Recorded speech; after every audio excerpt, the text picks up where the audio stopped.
সুদের টাকা খাইয়া যে ফুটবল হয়েছে এ আপনার কথা মনে রাখতো না। কিস্তির টাকা দিয়া যে ঘর পালছেন ওরা আমনে চিনত। আপনি মইরা 20 বছর পরে 10 বছর পরে আইয়া চাইয়েন আমনের বানানো একটা ফার্নিচারও নাই, আর ওই তার ঘরের নাতি আমনে চিনত। খুব আমনে কেন খুব আমি এই বাড়ির মুরব্বী, কির মুরব্বী গীতাবা চিনবে না। নাফরমান কি কেউ মনে রাখেন? কেউ মনে রাখেন? বাপ হিসাবেও ব্যর্থ, হারামখোর বাপও ব্যর্থ, সুদখোর বাপও ব্যর্থ, ঘুষখোর বাপ ব্যর্থ, কিস্তিখোর বাপ ব্যর্থ। সে আসলে স্ত্রী সন্তানের কোনো উপকার করে না, দুনিয়ারও না আখিরাত। হারামখোর তার পরিবারের দুনিয়াবি উপকারও করে না, কারণ কোরআনের স্পষ্ট চ্যালেঞ্জ আল্লাহ, হারামখোরের ফ্যামিলি আমি আল্লাহ তাআলা বরকত শূন্য করবই করব। তো লাভ কি থাকবে? আল্লাহ বলছেন এটা আমার ওয়াদা, হারাম উপার্জনকারী আমি বরকত দেব, লাভ হইতো না। এই অবাবার যাইতো, অবাবার যায়, লাখ টাকা ইনকাম, কিস্তি চলে 60টা, কিস্তি শেষ হয় না। কিস্তি কি আমরা জানি তো? আমরা কি চাঁদের দেশে থাকি মিয়া? আমরা তো দুনিয়াতেই থাকি। আল্লাহ আমাদেরকে হেফাজত করে। চলো ভাই, চলেন বাবা, নিয়ত করি আল্লাহকে নারাজ করব, বলেন ইনশাআল্লাহ। নবী সাল্লাল্লাহু আলাইহি সাল্লামকে ভুলবো না, বলেন ইনশাআল্লাহ। কোরআনকে ছাড়বো না, বলেন ইনশাআল্লাহ। আল্লাহ তৌফিক দান করেন। এই শুনেন তরজমা, শেষ কথা। ওমান আযলামু মিম্মান ইফতারা আলাল্লাহি কাযিবা। আল্লাহ তাআলা বলেন তার চাইতে বড় জালেম, তার চাইতে বড় পাপী আর কেউ নয় যে আমি আল্লাহর উপরে মিথ্যা অপবাদ দেয়। আল্লাহ তাআলা বলেন উলাইকা ইউরাদুনা আলা রাব্বিহিম, কিয়ামতের দিন ওই নাফরমানকে, ওই পাপীকে, যে আমার কোরআনকে প্রত্যাখ্যান করছে, যে আমার রাসূলকে প্রত্যাখ্যান করছে, যে আমার তাওহীদকে প্রত্যাখ্যান করছে, ওই জালেম আমি আল্লাহ তাআলার সামনে একজন একজন করে আমার সামনে উপস্থিত করা হবে। ওয়ায়াকুলুল আশহাদু, আর আমার পক্ষ থেকে নির্ধারণ করা সাক্ষীরা এই নাফরমানের বিরুদ্ধে সাক্ষী দিবে, হা উলা ইল্লাযীনা কাযাবু আলা রাব্বিহিম। আল্লাহ এটাই আপনার সেই বেঈমান বান্দা যে আপনার প্রত্যেক কথা কাযাবু, মিথ্যা মনে করেছে। আমনে কইছেন এদিকে তে গেছে এদিকে। আল্লাহ বলেন আমার সাক্ষীরা একজন একজন করে বলবে। আল্লাহর সাক্ষী মোট 5টা। আল্লাহর সাক্ষী মোট কয়টা? 1 নাম্বার এই ডান কাদের বাম কাদের ফেরেশতা, এই ফেরেশতা সাক্ষী দিবে মুখ দিয়া। 2 নাম্বার এই লিখিত আমলনামা, ওই যে যেটা ওনারা লিখছে, মানে ওনারা মুখেও বলবে আবার লেখাও কি ফাইলও শো করবে। এই দ্বিতীয় সাক্ষী হলো কি? আমলনামা। 3 নাম্বার অঙ্গ প্রত্যঙ্গ, প্রত্যেক ব্যক্তির নিজ নিজ অঙ্গ, হাত পাও চোখ নাক কান, এগুলো আল্লাহর সামনে কি দিবে? এই কয়টা হলো? 4 নাম্বার পায়ের নিচের জমি, ইয়াউমা ইদিন তুহাদ্দিসু আখবারাহা। 5 নাম্বার স্বয়ং আল্লাহ নিজে। কয়টা হলো? আইনাল মাফার। আল্লাহ বলবে বান্দা এখন পালাবে। শোনো ফেরেশতা কি বলে, দেখো আমলনামায় কি লেখা, দেখো জমিন কি বলতেছে, দেখো তোমার অঙ্গ প্রত্যঙ্গ কি বলে। আমি আল্লাহ তো দেখছি। ওয়াহুয়াস সামিউল আলিম ওয়াহুয়াল খাবীর ওয়াহুয়াল বাসীর। আমি না বলছি এগুলা যে আমি সব শুনি, আমি সব জানি, আমি সব খবর রাখি, আমি সব দেখি। আমি আল্লাহ কি বলে নাই কোরআনে? কথা বলে না? বলে নাই তো তুই আমার কথা পাত্তা দিলা না কা? এই বেটা, বিষয়টা কি? ঘটনাটা কি? কোরআনুল কারীমে আছে। নাফরমান চিৎকার দেওয়া শুরু করবে, আল্লাহর ফেরেশতাকে আল্লাহ বলবে খুজুহু ফাগুল্লু, ওরে ধর, বাঁধে। ফাগুল্লু অর্থ বাঁধে, ওরা বাঁধে, টাইট করে বাঁধে। ফেরেশতা বলবে আল্লাহ বাঁধ দিছি, এখন কি করবে? আল্লাহ বলবেন সুম্মাল জাহিমা সাল্লু, একটা লাথি দিয়া জাহান্নামে ফেলে দেবে। মার লাথি, মার, ফুটবলের মতো লাথি। সুম্মাল জাহিমা সাল্লু, জাহান্নামে ছুঁড়ে মার।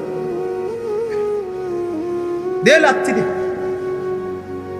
কি মনে করছেন আল্লাহকে? বাদ দুগা খাওয়াই দেখে ওরা মনে করছে না আমারে ফিরতো না, আমারে 3 বেলা ভাত খাওয়াই যেই আল্লাহ আমারে ফিরবো কি না? আপনারে ফিরতো না, আপনারে ললিপপ খাওয়াই, আপনারে কবরে আপেল মালটা খাইতে দিন, আপনি 60 বছর পর্যন্ত বিড়ি খাইতে থাকেন,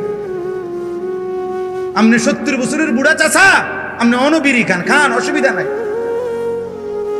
খাইতে থাকেন বিড়ি। আপনার জন্য ফেরেশতা কবরে রাখছে, আপেল মালটা কাটতে রাখছে, গেলে পাই। হ্যাঁ হ্যাঁ, খামখেয়ালি। বয়স্ক মানুষেরও যদি গুনাহ ছাড়ার টাইম না হয়, আর কখন ছাড়বে? বলেন না মিয়া, আর কখন ছাড়বে? তাই 60 বছরও গুনাহ ছাড়ার টাইম হয় নাই? 60 বছরও টেলিভিশন দেখা বন্ধ করার টাইম হয় নাই? 60 বছর বয়সেও মুখের গালি বন্ধ করার টাইম হয় নাই? আফসোসের বিষয়, কষ্ট লাগে মিয়া। বুড়া বুড়া মানুষ বাঁকা হইয়া গেছে, ওমা চা দোকানে বসে চোখ বড় বড় করে রাক্ষসের মতো টেলিভিশন চান। কিরে বেটা, আপনি কিতা চান? আপনাদের শরীরের কোনো টেম্পার নাই, আপনার শরীরের তো কোনো টেম্পার নাই। আপনি কি দেখেন এগুলা? আপনি নর্তকীর নাচ দেখেন কেন? আপনি জোয়ান বেডির নাচ দেখেন কেন? আপনার শরীরে আসেনি কিছু? আশ্চর্য, আফসোসের বিষয়। আখেরাত কেমন গোলা হচ্ছে যে 70 বছরও আখেরাত মনে পড়ে না। আর কখন মনে পড়বে রে আব্বা? রাগ হইয়েন না, আমি না বললে বলবে কে? আলেম না বললে বলবে কে? আপনারে মনে করাই দিব কে? কথা বলে না, আপনারে মনে করাই দিব। আমরাও শুনতে যাই। আলহামদুলিল্লাহ, আমার শায়েখ আল্লামা মুফতি মুশতাকুন নবী কাসিমি হযরত বয়ান করে, তো আমরা নিচে বসে শুনি। আমাদের শায়েখ ঢালকানগরের শায়েখ আরিফ বিল্লাহ হযরত মাওলানা শাহ আব্দুল মতিন বিন হুসাইন প্রতি মাসে হযরতের খানকায় আমরাও যাই শুনতে। এমন না বিষয় কেবল বলি, না না বাপ, বিশ্বাস করেন, আমরাও আমাদের বড় বড় উলামায়ে কেরামের কথা শুনতে থাকি, পড়তে থাকি। দেখেন আপনি গাড়িতে কিতাব আছে কিনা, সাথে যে খাদেম থাকে তাকে বলেন, জিজ্ঞেস করেন যে উনি পড়ে কিনা, শোনে কিনা। অর্থ হইল আমরা প্রত্যেকেরই সংশোধন দরকার কিনা, বলেন না? আল্লাহ আমাদেরকে বুঝার তৌফিক দান করেন। তো আলা লানাতুল্লাহি আলা যালিমিন, আল্লাহ সমস্ত শুইনা, এই যে সাক্ষীর সব গুনার বর্ণনা শুইনা আল্লাহ বলে, জালেম তোর উপরে আল্লাহর লানত, লানাতুল্লাহ। বেনামাজি তোর উপরে আল্লাহর লানত, নাফরমান তোর উপরে আল্লাহর লানত, হারামখোর তোর উপরে আল্লাহর লানত। তুই জীবনটা কি করলি? তুই হায় হাতটা কি করলি বান্দা? আমি তোরে কি না দিছিলাম? আল্লাহ আমাদেরকে মাফ করে দেন। আল্লাযীনা ইয়াসুদ্দুনা আন সাবিলিল্লাহ ওয়া ইয়াবগুনাহা ইওয়াজা। আল্লাহ বলেন, আমার এই জালেম নাফরমান বান্দা নিজে তো আমার পথে চলে নাই, তদুপরি যে চলতে চাইছিল এমনও বহু লোককে আমার পথ থেকে বিরত রাখছে। আরে তো যাইতেছেনি নামাজ, বুঝেন নাই? যাইতেছে কেন কি নামাজ? এরকম শুরু করছো কেন? নতুন নামাজি হয়ে গেছো, এই হইল নি কথা? এমন কই না নাই? কথা বলেন না? হ্যাঁ, একের বাপরে, এবার একের আজকে আব্দুল কাদের জিলানী হয়ে গেছে। হ্যাঁ, বুজুর্গি একেবারে বাপ। তোর চিনি না বেটা, তোরে আমি এই বেটারে বললা একটা কিছু বলিয়া তারে কি করে দিল? নার্ভাস করে দিল। সে ফিরতে চাইছিল, কিন্তু ওই শয়তানে তারে কি করে দিল? ফিরাইয়া দিল আল্লাহর পথ। আল্লাহ বলেন, ওই জালেমদের উপরে আমার লানত, যে কেউ আমার পথে চলতে চাইলে যাকে বাধা দেয়। ওয়ায়াবগুনাহা ইওয়াজা। 3 নম্বরে আল্লাহ বলেন, ওই জালেমের উপরে আল্লাহর লানত, যে সর্বদা আল্লাহর দ্বীন শরীয়তের মধ্যে ভুল ভ্রান্তি ত্রুটি বক্রতা তালাশ করে কি দিয়ে? ফেস লাগান। কথা বোঝেন নাই? কথা নাউযুবিল্লাহ। আহুম বিল আখিরাতি হুম কাফিরুন। আল্লাহ বলে, আখিরাতকে অস্বীকারী, আখিরাতকে বিশ্বাস করে না, এবং জালেমের উপরে আল্লাহ লানত। এবার আল্লাহ বলেন, উলাইকা লাম ইয়াকুনু মুজিজিনা ফিল আরদ। তবে শুনে নাও, জালেম নাফরমান পাপী যত যাই করো না কেন, আমি আল্লাহকে তুমি দুনিয়াতেও অক্ষম করতে পারবা না। আমার দুনিয়া আমারই, আমার কাছেই তোমার হায়াত, আমার কাছেই তোমার মৃত্যু। তুমি সর্বোচ্চ ক্ষমতার মস্তদে উঠলেও আমার হাত থেকে ছুটতে পারতা না। আর আমি আল্লাহ থেকে আমারে অক্ষম করিয়া যে আমি আর মরবো না, এরকম সিদ্ধান্ত তুমি দিতে পারবা না। কাজে ঘুরে ফিরে তুমি আমারই হাত। কার হাতে? পৃথিবীর সবচেয়ে বড় পাপী কার হাতে? উলাইকা লাম ইয়াকুনু মুজিজিনা ফিল আরদ ওমা কানা লাহুম মিন দুনিল্লাহি মিন আউলিয়া। আখিরাতে গেলে দেখবে আমি ছাড়া কোনো বন্ধু নাই। আমি ছাড়া কি কোনো বন্ধু নেই। পাপীরা মনে রাখতে হবে আমি আপনি সুপারিশ করবে ওই ফুতে, নাতি, নবী, আউলিয়া সব ঠিক আছে, কিন্তু খোদার কসম সুপারিশ করার জন্য আল্লাহ তাআলা অনুমতি দিবে যাকে, সে সুপারিশ করবে। আর আল্লাহ সুপারিশ করার পর আল্লাহ যাকে অনুমোদন দিবে সেই কেবল জান্নাতি হবে। সুপারিশ মানেই কি না জান্নাত না, অনুমোদন দেওয়া হলো জান্নাত। অনুমোদন দিবে আল্লাহ। আল্লাহ বলবে হ্যাঁ তুমি সুপারিশ করো। আল্লাহর বান্দা বলার পরে সে আল্লাহ যদি বলে ওরে বাদ দিয়া আরেকজনকে বলো এরে দেব না আমি জান্নাত, তো খোদার কসম পাহাড় উল্টে যাবে, মাগার জান্নাতের ফয়সালা আর কেউ দিতে পারবে। আবু তালেব ঈমান আনুক, নবী চায় নাই? কথা বলেন না কেন? আবু তালেব ঈমান আনুক, নবী চাইছিলেন? আবু জাহেল ঈমান আনুক, নবী চাইছিলেন? আবু লাহাব ঈমান আনুক, নবী চাইছিলেন? তো আল্লাহ বলছে বন্ধু তার ব্যাপারে আপনার দাওয়াত আমি গ্রহণ করলাম না। আবু বকরেরটা গ্রহণ করলাম, ওমরেরটা গ্রহণ করলাম, উসমানেরটা গ্রহণ করলাম। তো আল্লাহ এও কুরাইশ বংশের, এও কুরাইশ বংশের, এরটা গ্রহণ করলেন কেন, এরটা গ্রহণ করলেন না কেন? আল্লাহ বলেন ফয়সালা আমার, দাওয়াত আপনার। দাওয়াত দিবেন আপনি, সিদ্ধান্ত দেবে আল্লাহ। ঠিক সুপারিশ করবেন আপনি, সিদ্ধান্ত দিবে কে? কি বুঝা আছেন? নবী সুপারিশ করবে 100 বার, হাফেজ আলেম সুপারিশ করবে 100 বার, পীর আউলিয়া আল্লাহর নেক বান্দা সুপারিশ করবে, ঠিক আছে সব, কিন্তু আপনাকে যে ছাড়বে তার নিশ্চয়তা কি? তার নিশ্চয়তা কি? আল্লাহ আমাদেরকে হেফাজত করে। وضل عنهم ما كانوا يفترون لا جرم أنهم في الآخرة هم الأخسرون إن الذين آمنوا وعملوا الصالحات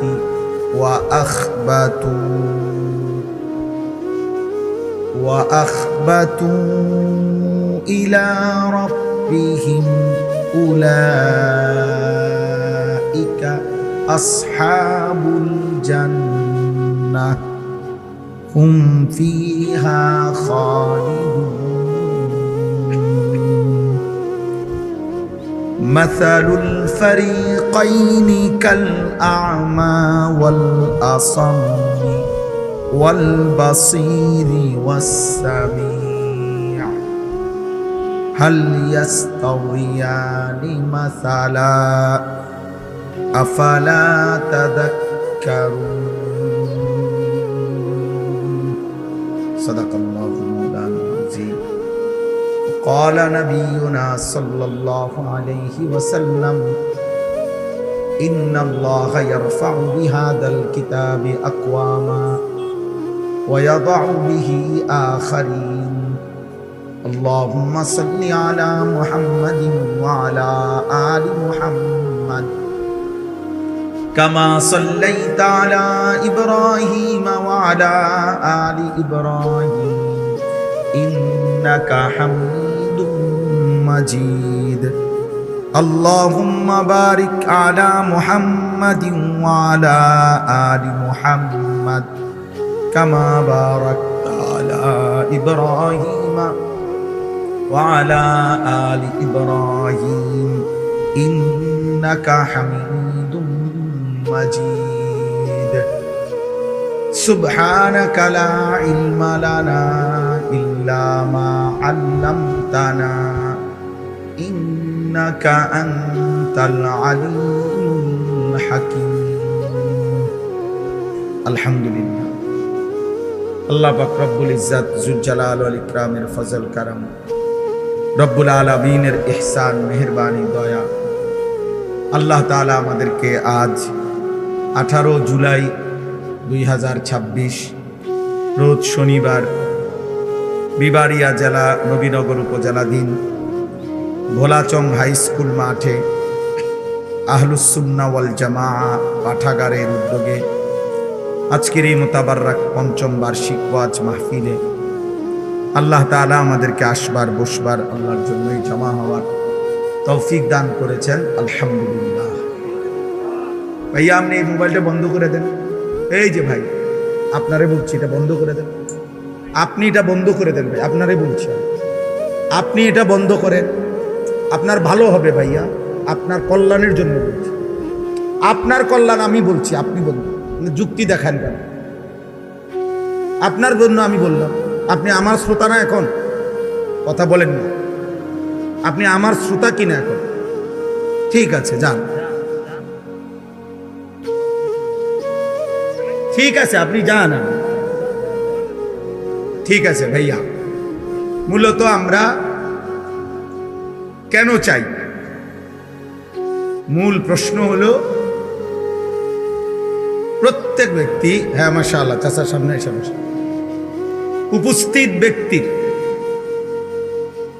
উপস্থিত ব্যক্তির ফায়দা হলো সরাসরি শোনা। অর্থাৎ ওরা তো প্রফেশনাল, কিন্তু প্রফেশনাল বুঝেন মানে, অর্থাৎ এটা তাদের সর্বসময়ের কি কাজ, এবং ওরা স্ট্যান্ড দিয়ে এরপরে বসে। কিন্তু আমরা যারা উপস্থিত হয়েছি, আমরা এটা চেষ্টা করি। এই যে ছেলে পেলে প্রত্যেকের হাতে মোবাইল আছে, আমি জানি ব্যক্তিগত, উদ্দেশ্য হলো আমাদের, সেটা আমি সারা বাংলাদেশে বলি যে নগদ শুনবার, চোখের দিকে তাকাইয়া সাংঘাতিক ফায়দা। মানে আপনি 1 লক্ষ ওয়াজ মোবাইলে শোনা, আলেম যেই হোক, আপনার মসজিদের ইমাম সাহেব হোক, সামনাসামনির দিকে তাকাইয়া শোনার মধ্যে বরকত বেশি। আর মোবাইল হাতে ধরে রাখলে এই মনোযোগ হয় না। এই আমি এখানে পড়ছি, আপনার ঘরে শোনাবো, এখানেও একটা আয়াত আছে। আল্লাহ তাআলা বলছেন কোরআনের একাধিক জায়গা, আল্লাহ তাআলা বলছে 3 জিনিস একত্র করো। 1 কান, 2 চোখ, 3 দিল। এই 3টি যদি একমুখী করতে পারো, এক মন করতে পারো, একাগ্রতা, তো আল্লাহ তাআলা ওয়াদা দিছেন নিশ্চয়ই আমার কোরআনের মধ্যে তার জন্য উপদেশ রয়েছে। ইন্না ফী যালিকা লাযিকরা লিমান কানা লাহু কলবুন আও আলকাস সামআ ওয়া হুয়া শাহীদ। আল্লাহ তাআলা বলে নিশ্চয়ই এই কোরআনের মধ্যে উপদেশ রয়েছে যার দিল আছে, কান আছে এবং সচক্ষে উপস্থিত আছে। তাহলে কি বোঝা গেল? এই 3 অঙ্গ যখন কেউ একসাথ করে শুনে, তাইলে তার হৃদয়ে কথা পৌঁছে, তার অন্তরে কথা বোঝে। মানুষ একদিনে পরিবর্তন হয় না, একদিনে কেউ পরিবর্তন হবে না, কিন্তু আল্লাহর কুদরতে, আল্লাহর দয়ায় ঠিক কখন কার পরিবর্তন আমরা কেউ জানি না। এই জন্য ধারাবাহিক মনোযোগ থাকলে আল্লাহর যখন দয়া হয়, মায়া হয়, তো আল্লাহ তাআলা জিন্দেগি বদলায়, জীবন বদলায় দেয়। এতে ফায়দা হয়, এতে উপকার হয়। তাইলে কোরআনুল কারীমের মধ্যে আছে, আল্লাহ তাআলা বলেন ওয়া ইযা কুরিআল কুরআন ফাসতামিউ লাহু ওয়া আমসিতু লাআল্লাকুম তুরহামুন। যখন কোরআন পড়া হয়, আল্লাহ তাআলা বলেন তোমরা মনোযোগ দিয়ে শোনো এবং চুপ থাকো। মনোযোগ দিয়ে শোনো এবং চুপ থাকো, লাআল্লাকুম তুরহামুন। আল্লাহর ওয়াদা এটা, যখন তোমরা মনোযোগ দিয়ে শুনবা, চুপ থাকবা, অবশ্যই তোমাদের উপরে রহমত বর্ষিত হবে। সুবহানাল্লাহ। রহমত বর্ষিত হবে মানে কি? এই কথার অর্থ কি? তাফসীরে রুহুল মানিতে আছে, আল্লাহ তাআলা বলেন লাআল্লাকুম তুরহামুন, রহমত বর্ষিত হবে। মানে হলো, তাফসীরে লিখছে আল্লাহ তোমাকে যে কথাগুলো শুনলা, ওই কথাগুলোর উপর আমলের তৌফিক দেবে। মোটা দাগে কম বেশি ওয়াজ বক্তা বলেন আর শ্রোতা বলেন, আমরা মুসলমান। বক্তা আমরা মুসলমান, আপনারাও মুসলমান। আলহামদুলিল্লাহ কম বেশি কথা মৌলিক ইসলামের সবাই আমরা জানি। 5 ওয়াক্ত নামাজ ফরজ, এটা আমি আজকে নতুন করে বলতে হবে আপনাকে, কথা বলেন না। সুদ খাওয়া হারাম, এটা আপনাকে আমি আজকে নতুন করে বলতে হবে, আপনি আর শুনেন নাই। তাইলে মোটা দাগের শরীয়তের বিধান, হালাল হারাম, মৌলিক বিধানগুলো, সূক্ষ্মগুলো ওলামায়ে কেরাম জানে, কিন্তু মোটা বিধানগুলো সবাই জানে। তাইলে সবাই আমরা কম বেশি জানি, কিন্তু এই ওয়াজের মাকসাদ কি, ওয়াজের অর্থ কি? তাই প্রত্যেক জুমার নামাজে বয়ানের প্রয়োজন কি? তাই আপনারা তো একবার কইয়াই দিছি নামাজ 5 ওয়াক্ত ফরজ, আর বলার দরকার কি? আল্লাহ তাআলা কোরআন কারীমের মধ্যে বলছেন, হে নবী আপনি আমার কথা বারবার বলেন, বারবার বলেন, বারবার বলেন, বারবার বলেন, বারবার বলেন। কেন? ফাইন্নাদ যিকরা তানফাউল মুমিনিন, প্রত্যেকবারের বলার দ্বারা মুমিনের উপকার হবে। কতকাল শুনে নাই, আজ শুনবে, আজ শুনে নাই, কাল শুনবে। 10 বছর ফিরাই দিছে আল্লাহর কথা, হতে পারে মালিক চাইলে 10 বছর পরে আল্লাহর দিকে ফিরে আসবে। হাদিসে আপনি রাসূলুল্লাহ সাল্লাল্লাহু আলাইহি সাল্লামের জামানায় নবীজি মক্কায় এমনও ব্যক্তি ছিল, মক্কাতেই কালেমার দাওয়াত দিছেন। কেউ প্রথম দিনে কালেমা পড়ছে, কেউ 21 বছর পরে কালেমা পড়ছে। আবু সুফিয়ান রাদিয়াল্লাহু তাআলা আনহু, নবীজির চাচা আবু সুফিয়ান, তিনি মক্কার 13 বছর নবীজির সামনেই ছিলেন এবং নবী সাল্লাল্লাহু আলাইহি সাল্লাম উনাকে প্রতিদিনই নিয়মিত কালেমার দাওয়াত দিয়েছেন। কিন্তু উনি 13টি বছরে মক্কায় কালেমা গ্রহণ করেন। মদিনায় নবী সাল্লাল্লাহু আলাইহি সাল্লাম হিজরত করে গেছেন। বদরের যুদ্ধে উনি নবীজির বিরুদ্ধে ছিলেন, উহুদের যুদ্ধে উনি নবীজির বিরুদ্ধে ছিলেন, খন্দকের যুদ্ধে উনি নবীজির বিরুদ্ধে ছিলেন। 8ম হিজরিতে মদিনায় হিজরত করে নবী সাল্লাল্লাহু আলাইহি সাল্লাম যাওয়ার 8 বছরের মাথায় এই আগের 13 আর এখন হলো কত 8, কত হইলো এই 21 বছর পরে মক্কা বিজয়ের রাতে এই আবু সুফিয়ান রাদিয়াল্লাহু তাআলা আনহু তিনি কালেমা পড়ে মুসলমান। কিন্তু নবীজি দাওয়াত দিছে কত বছর আগ থেকে? 21 বছর আগ থেকে বলতে থাকছে, বলতে থাকছে, কিন্তু কালেমা পড়ছে কত বছর পরে? 21। হাদিসে স্পষ্ট আছে ওমরের জামানায়, হযরত উসমানের জামানায়, মানে নবী সাল্লাল্লাহু আলাইহি সাল্লামের ইন্তেকালের পরে 2.5 বছর খলিফা ছিলেন মুসলমানদের আবু বকর সিদ্দিক রাদিয়াল্লাহু তাআলা আনহু। 10.5 বছর মুসলমানদের খলিফা ছিলেন হযরত ওমর রাদিয়াল্লাহু তাআলা আনহু। এই 10.5 বছরে ওমর রাদিয়াল্লাহু তাআলা আনহুর জামানায়ও এমন অনেক লোক কালেমা পড়ছে যাদেরকে দাওয়াত দেওয়া শুরু করছিলেন নবীজি। বুঝেন নাই কথাটা? দাওয়াতটা দিছিল কে? কিন্তু ঈমান আনছে কখন? নবী সাল্লাল্লাহু আলাইহি সাল্লামের ইন্তেকালেরও আরো 8 বছর পর, আরো 10 বছর পর। তাহলে নবীজির 23 বছরের হায়াত, পরে আরো 8 বছর, তাহলে 31 বছর, পরে আরো 10 বছর, তাহলে 33 বছর পরে কালেমা পড়ছে। বৃদ্ধ লোক বলছে, ওমর আমি মুহাম্মদের কাছ থেকেই দাওয়াত পাইছিলাম, কিন্তু আমি শুনতেছিলাম, দেখতেছি মুহাম্মদের সমস্ত ভবিষ্যৎবাণীগুলো দুনিয়ার মুসলমানদের বিজয়ের, ও ভাই মোবাইল এটা নামান, তো সবগুলো বিজয়ের, সবগুলো ঘটনা একটা একটা করে বাস্তবে ফলছে। এই বৃদ্ধ লোক আইসা ওমরকে বলছে, ওমর মুহাম্মদ সাল্লাল্লাহু আলাইহি সাল্লাম মুহাম্মদের সব কথা আমি আমার হায়াতে দেখলাম একটা একটা করে ফলে গেল, হয়ে গেল। তাহলে আমার এখন বিশ্বাস হয়েছে ওই আখিরাত পরকাল সম্পর্কে যে কথাগুলো বলে এগুলো হইব। কারণ এটি যেহেতু হয়েছে, সব যেমনে কইছে এমনে বুঝা গেছে মৃত্যু এবং পরকাল সম্পর্কে মুহাম্মদ যা বলতেছিল এগুলোও হবে। অতএব আমি কালেমা পড়ে মুসলমান হইতে চাই। তাহলে দাওয়াত দিছিল কে? নবী সাল্লাল্লাহু আলাইহি সাল্লাম। কালেমা পড়ছেন কখন? ওমরের জামানায়। এজন্য কোনো ওয়াইজ আমরা হতাশ হই না।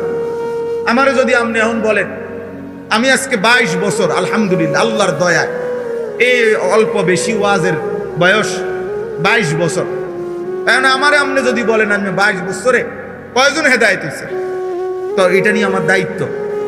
এই কয়জন হয়েছে নাম লিস্টি করা আমার দায়িত্ব, কয়জন বদলাইছে না প্রত্যাখ্যান করছে এটা আমার জিম্মাদারি না, এটা আমার জিম্মাদারি। আমার জিম্মাদারি বলা, বারবার বলা, বলতে থাকা, বলতে থাকা, বলতে থাকা। এটাই আল্লাহর আদেশ, এটাই নবীগণের প্রতি আল্লাহ তাআলার আদেশ, এটাই আমাদের নবী সাল্লাল্লাহু আলাইহি সাল্লামের প্রতি আল্লাহর আদেশ, এটাই উম্মতে মুহাম্মদীর উপরে আল্লাহর আদেশ। কোরআনুল কারীমের মধ্যে আছে, আল্লাহ তাআলা বলছেন, এই আমি যেই সূরাটা পড়ছি এই সূরাটা হলো 12 নম্বর পারা 11 নম্বর সূরা, সূরা হুদ। এই সূরার 18 নম্বর আয়াত থেকে 24 নম্বর আয়াত, 18, 19, 20, 21, 22, 23, 24, মোট 7টা আয়াত আমি তেলাওয়াত করছি। তো এই সূরার মধ্যে আল্লাহ তাআলা কোরআনুল কারীমের মধ্যে সবচেয়ে বেশি আযাবের বর্ণনা এই সূরার, পুরা কোরআনে সবচেয়ে বেশি আল্লাহর আযাবের বর্ণনা এই সূরার মধ্যে আছে, কোরআন শরীফ। এজন্য নবী সাল্লাল্লাহু আলাইহি ওয়াসাল্লাম তাফসীরের মধ্যে আছে, এই সূরা নাজিল হওয়ার কিছুদিন পরেই সর্বপ্রথম নবীজির পবিত্র দাড়ি মুবারকের কয়েকটা চুল সাদা হয়ে গেছে, বৃদ্ধের লক্ষণ। তো আবু বকর সিদ্দিক রাদিয়াল্লাহু তাআলা আনহু বললেন, ইয়া রাসূলুল্লাহ কদ শাইয়াবতা, আপনি দেখি বুড়ো হয়ে যাচ্ছেন, আপনার দাড়ি পাকা শুরু হয়ে গেছে।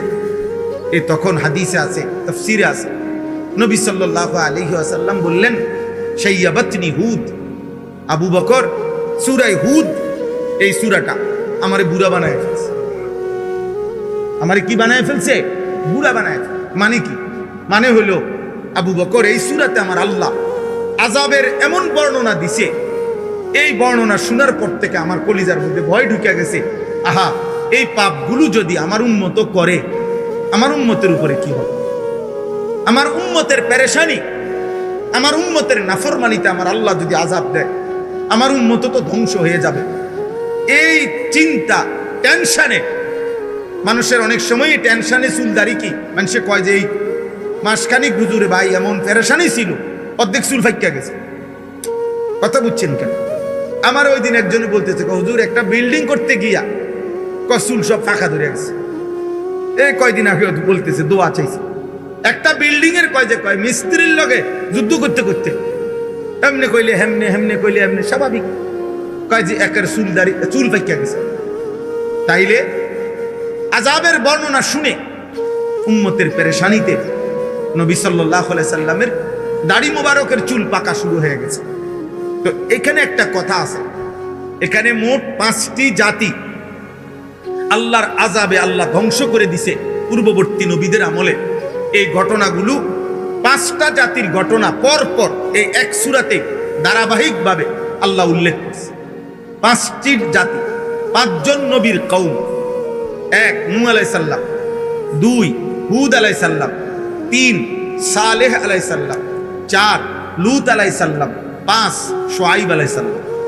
এই 5 জন নবীর কওমের সম্প্রদায়ের জাতির নাফরমানি এত বেশি সীমা লঙ্ঘন করছে তারা, আল্লাহ তাআলা এই 5 জন নবীর জাতিকে একেবারে পুরা কওম আল্লাহ তাআলা ধ্বংস করে আযাব দিয়ে শেষ করে দিয়েছে। নাউযুবিল্লাহ। তো এই বর্ণনাগুলো এখানে ধারাবাহিক আছে। এই 25 নম্বর আয়াত থেকে 115 নম্বর আয়াত পর্যন্ত মোট 91টা আয়াতে আল্লাহ তাআলা ধারাবাহিকভাবে আযাবের বর্ণনা দিয়েছে, শাস্তির বর্ণনাগুলো উল্লেখ করছে 5টা জাতি কওমের। এরপরে দেখেন সর্বশেষ সমস্ত বর্ণনা আযাবের শেষ করে আল্লাহ তাআলা একটা কথা নবীজিকে শুনাইছেন যে, হে বন্ধু, এই যে পূর্ববর্তী 5টি জাতিকে আমি শেষ করে দিলাম আযাব দিয়ে। কেন? চূড়ান্ত আযাব দিয়ে, একের কোলের বাচ্চা, দুধের বাচ্চা, নারী, পুরুষ, জওয়ান, বুড়া, পুরা জাতি একসাথে শেষ করে দিছি। কেন দিলাম? ছোট বাচ্চাও ছিল, কোলের বাচ্চাও ছিল, সব শেষ করে দিছে আল্লাহ। কেন?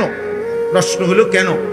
তো আল্লাহ তাআলা এখানে উল্লেখ করছে, বন্ধু নাফরমানি শেষ, পাপ তো করতেছিল তারা, আমার অবাধ্যতা তো তারা করতেছিল, কিন্তু তাদের সীমা লঙ্ঘন হলো এই যে তারা পাপ করতে করতে এই পর্যায়ে পৌঁছে যে একটা সময় আইসা পুরা জাতির মধ্যে আর কেউ কাউকে গুনাহ থেকে ফিরায় না, সংশোধনের আর কেউ চেষ্টা করছে না।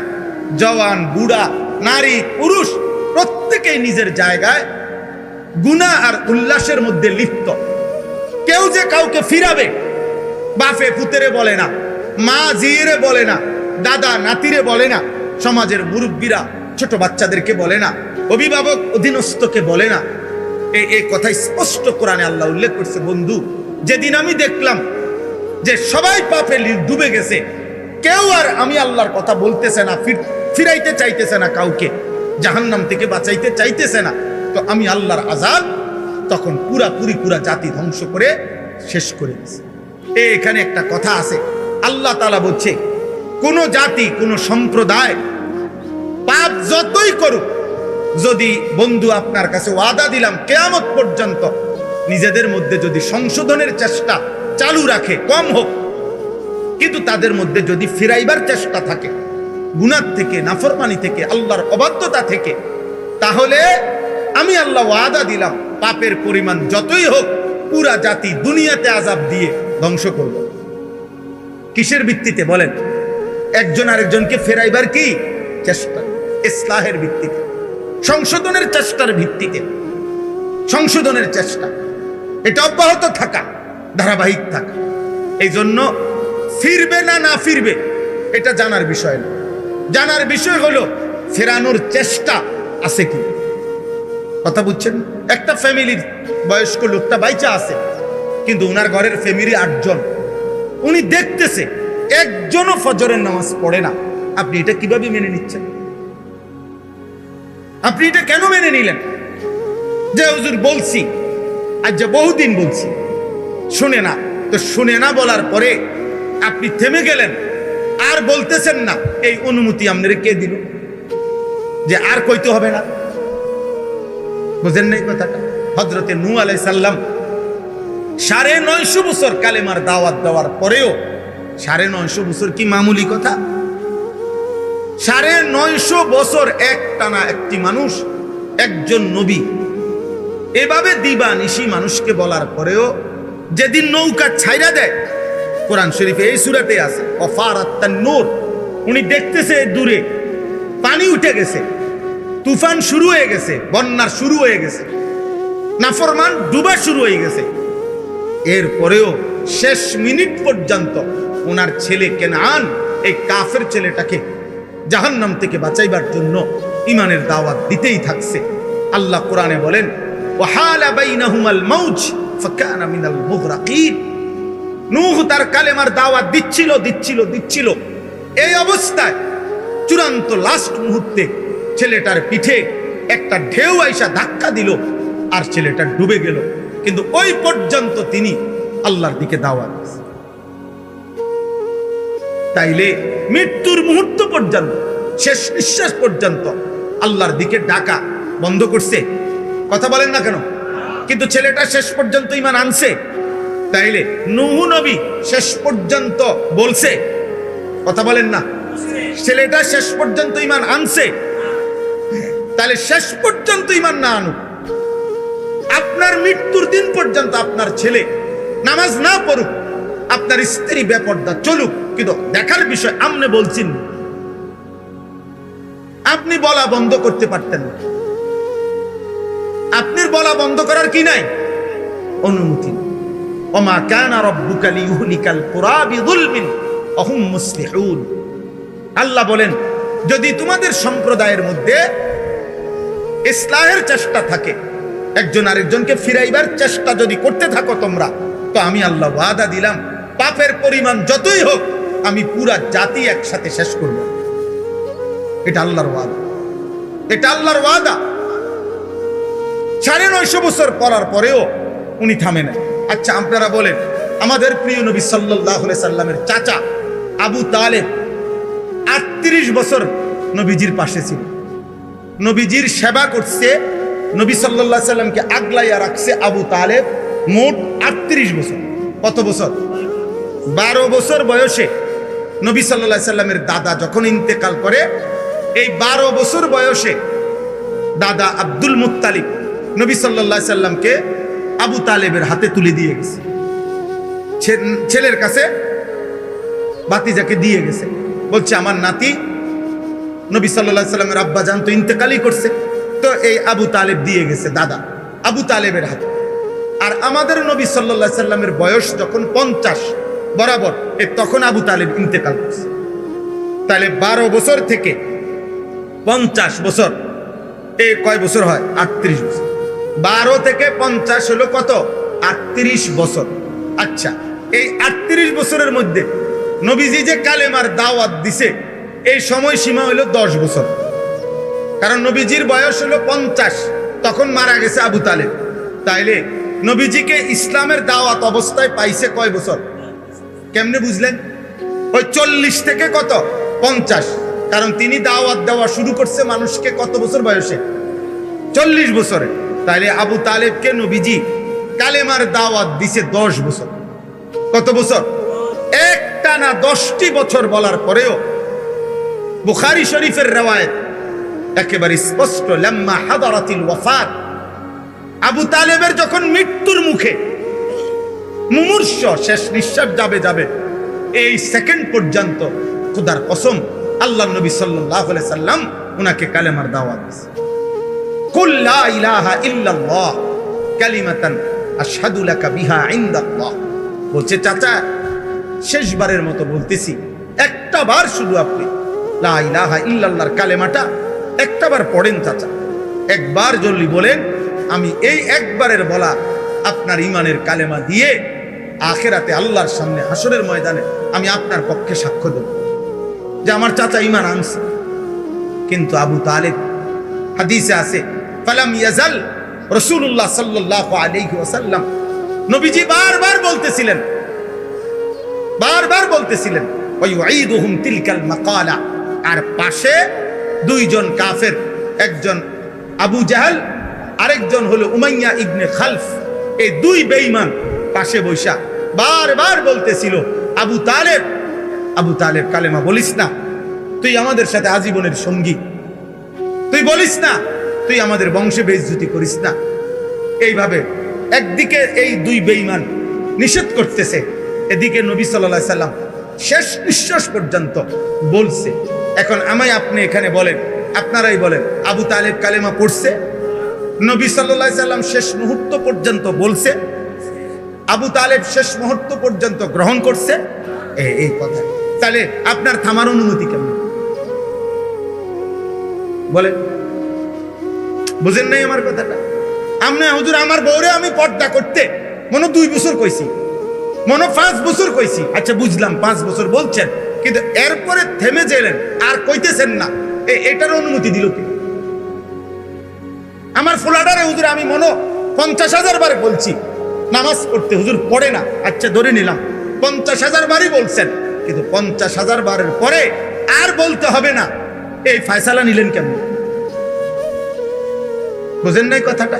এই সিদ্ধান্ত নিলেন কিভাবে? আমি কই কোরআন সুন্নাহর মধ্যে তো আপনার জন্য এমন কোনো অনুমতি নাই যে তুমি 10 বার বলিয়া 10 বছর বলার পরে আর বলতে হবে না, 11 বছর বলার পরে আর বলতে হবে না, 1 লক্ষ বার বলিয়া সারলে এরপরে আর বলবা না, এমন অনুমতি আছে? নবী সাল্লাল্লাহু আলাইহি ওয়াসাল্লাম হযরতে জিবরাইল সামনে দাঁড়িয়ে, মালাকুল মউত আজরাইল সামনে দাঁড়িয়ে, এই দুইজন ফেরেশতা শেষ মুহূর্তে আল্লাহর নবী সাল্লাল্লাহু আলাইহি সাল্লাম যখন রূহু মুবারক জান কবজ করবে, এই সময় আম্মা জান আয়েশা নবীর স্ত্রীর বুকে মাথা রাখা অবস্থায় নবীজি ছিলেন। এই সময় নবী সাল্লাল্লাহু আলাইহি সাল্লামের রূহ মুবারক কবজ করছে। তো এই সময় নবীজি বললেন, আয়েশা আমি চলে যাচ্ছি আমার আল্লাহর কাছে, তবে যাওয়ার মুহূর্তে আমার উম্মতের জন্য আমার আখিরি ওসিয়ত আমি তোমার মাধ্যমে বলে গেলাম, আসসালাত আসসালাত আসসালাত। আমার উম্মতকে শেষবারের মতো বইল যে তোমাদের নবী শেষবারের মতো বলে গেছে, নামাজ নামাজ নামাজ। তাহলে নবী সাল্লাল্লাহু আলাইহি ওয়াসাল্লাম উম্মতকে বলা বন্ধ করে দিছে কোন দিন? ইন্তেকালের 3 মাস আগে। কথাটা থেমে গেছে তিনি, তাহলে আপনি থামলেন কেন? আপনি কেমনে বললেন এই অজাতে আর মানুষের তো আপনি বলেন, আপনি কেমনে বুঝে ফেললেন যে এই সমাজের ছেলেরা বদলাবে না? আপনি কেমনে বুঝলেন? এই পৃথিবীতে 100 খুনের আসামি, 100 খুনের ডাকাত, সে আল্লাহর ওলি হয় নাই? এই পৃথিবীতে বেশ্যা নারী, সে আল্লাহর ওলি হয় নাই? তো আপনার ফুটকি এত খারাপ হয়ে গেছে? ভাইকে 100 মার্ডার করে ফেলছে, বলেন 24 ঘন্টা মদের আড্ডায় থাকতো। মদের আড্ডায় এমন আল্লাহর বান্দা, আল্লাহর প্রিয় বান্দা এমনও ছিল, কিতাবে আছে, শুধুমাত্র জীবনে একদিন চলার পথে এই মদ খাওয়া মাতাল অবস্থায় একটি পাতার মধ্যে, কাগজের মধ্যে বিসমিল্লাহির রহমানির রহিম লেখা একটা কাগজের টুকরা পড়েছিল। ওই সময় এটা তুলে নিয়া, এটারে পরিষ্কার করে মুছা ঘরের উঁচু জায়গার মধ্যে নিয়ে রাখছে, একটা হেফাজত করছে এই কাগজটা। আল্লাহ তাআলা এই বরকতে উনার তওবা নসিব করে উনার জমানার আউলিয়া বানায় ফেলছে।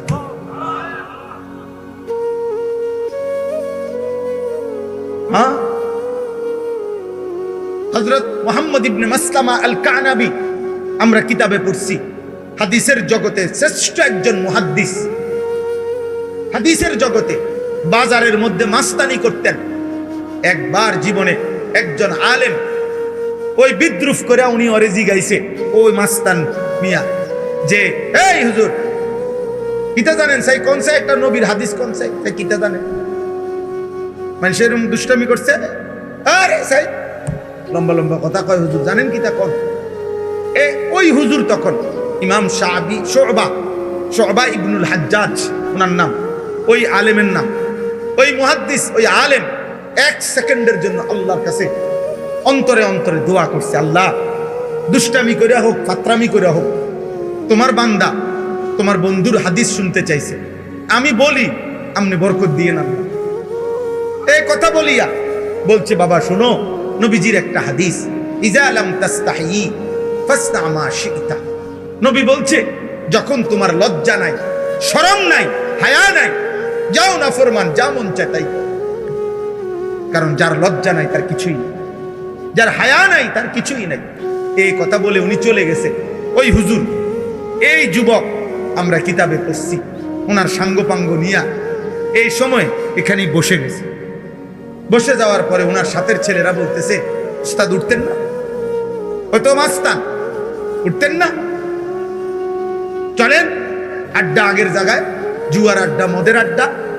তখন এই মুহাম্মদ ইবনে মাসলামা আল কানাবী, এই যুবক, এই সর্দার, সে বসে বলতেছে, শোন বেটা, কি বলছি বুঝছো হুজুরে? বলছে, হ্যাঁ শুনছি তো, কি বলছি? কত নবীজি কি বলছে বুঝো নাই? কয় না বুঝি নাই। আরে নবী তো, খোদার কসম, আল্লাহর নবীর এই হাদিস, নবী তো এটা আমারে বলছে রে, আমার লজ্জা শরম নাই, এই জন্য তো আমি যাকে ইচ্ছা তাকে জুলুম করি, যার তার ইচ্ছা সম্পদ লুণ্ঠন করি, আমি যা মন চায় তাই করি। এই কথা তো আমার নবী আমারই বলছে। শর্তরা এই সব সরাই দিয়া বলছে, যা জীবনের তরে ছেড়ে দিলাম। এই হুজুরের কাছে গিয়ে হাদিসের দর্শে বসছে। পরবর্তীতে এই ডাকাত ছেলে ওই জামানার শ্রেষ্ঠ মুহাদ্দিস হয়েছে। ওনার নাম এখন হাদিসের কিতাব আছে, হাদ্দাসানা মুহাম্মদ ইবনে মাসলামা আল কানাবী। আমরা হাদিস আবু দাউদ শরীফে বহু হাদিস আছে, এই ওনার নাম। ইমাম আবু দাউদের উস্তাদ, কিন্তু একসময় জামানার ডাকাত ছিল। তাইলে সংশোধনের সম্ভাবনা, আপনি আমি সিদ্ধান্ত দিতে পারেন না, মানে আপনি আমি এ কথা বলার অধিকার নাই, আর হইতো না। বুঝেন নাই আপনি কথাটা? আল্লাহ তাআলা হাদিসে আছে, নবীজি বলছেন, 90 বছরের বুড়া, 90 বছরের বুড়া কোনদিন রাত গভীরে যদি, 90 বছরের নাফরমান বুড়াও যদি গভীর রাতে একাকী চোখের পানি ফেলে পিছনের জিন্দিগির গুনাহ ছেড়ে দিয়ে আল্লাহর কাছে কায়মন বাক্যে তওবা করে মাফ চায়, নবীকে আল্লাহ ওয়াদা দিছে, বন্ধু 3টা শর্ত যদি আমি পাই, 1 গুনাহ ছেড়ে দিছে, 2 আর করবে না ওয়াদা দিছে, 3 লজ্জিত আর অনুতপ্ত হয়ে আমার কাছে মাফ চাইছে, বন্ধু আমি খোদার কসম, আমি আল্লাহর জাতের কসম, আমি 90 বছরের টানা গুনাহ নাফরমান, আমি তারও মাফ। শর্ত হইল এই 3টা হইতে হবে। সে গুনাহ ছেড়ে দিতে হবে, আর করবে না, ওয়াদা দিতে হবে লজ্জিত হয়ে আমার কাছে মাফ চাইতে। তাহলে যে মালিক 90 বছরের গুনাহ মাফ করে দিতে প্রস্তুত আছে, সেই মালিকের থেকে আপনি কাউকে নিরাশ করে দিবেন কেন? বুঝেন নাই কথা? আপনি তাকে না তারে দিয়ে আর হইতো না, কিতা হইতো না, আপনি কেমনে বুঝলেন? আপনি কেমনে বুঝলেন তারে দিয়ে হইতো না? এই বেডিরি দিয়ে হইতো না কেন? এই জন্য আমি আজকেও বুঝাইছি এক ভাইকে, যা ভাইয়া সবার আগে মনে রাখবেন, আপনি এই মহিলারে বদলাইয়া যে মহিলা নিবেন ওইটাও মহিলাই। এই জন্য প্রত্যেক পুরুষের বাবা, আমি প্রসঙ্গক্রমে বলতেছি, স্ত্রীর যেই কোনো রকমের অন্যায় আচরণে আপনার যত পেরেশানি হোক, সমাধান প্রথমেই আপনি তালাকের কাছে যাইয়েন না। সমাধান আপনি কইয়া লাইয়েন না 1 তালাক 2 তালাক, এই সমাধানে যাইয়েন না।